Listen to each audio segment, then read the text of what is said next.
अरे नुसती दिवाळी आली तर आपल्याला 8-8 दिवस सिलेंडर भेटत नाही. आणि कशाचा रताळ्याचा साठा आहे आपल्याकडं. आणि हे म्हणते आपल्याकडं मुबलक साठा आहे गॅसचा, आरबळायचं काही काम नाही.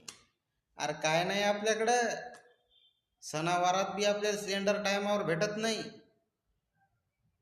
निस्त्या कोड्या बोंबा आहेत.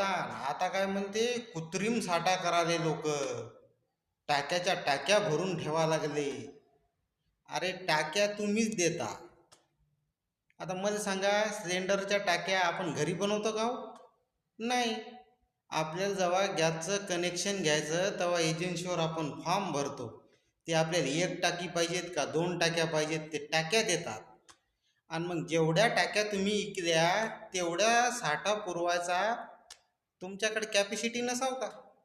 तुमच्याकडे कॅपॅसिटी तीच नाही. आणि मग ते लोक आता युद्धाची परिस्थिती आहे तर टाक्यावर टाक्या भरभर ठेवाले, स्टॉक कराले. अरे स्टॉक कुठून करणार? काय पिप्यान भरणार आहेत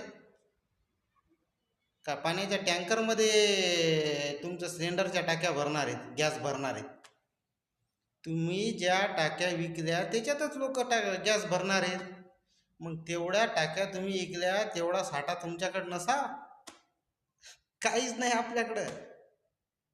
वस्तुस्थिती ही आहे की सणवाराले आपल्याला टायमावर सिलेंडर भेटत नाही. आता काय मग इराणची वाकडं तर आपल्या चुलीत लाकडं. पेट वाचून करा दूर. जय महाराष्ट्र. जय हिंद, जय भारत.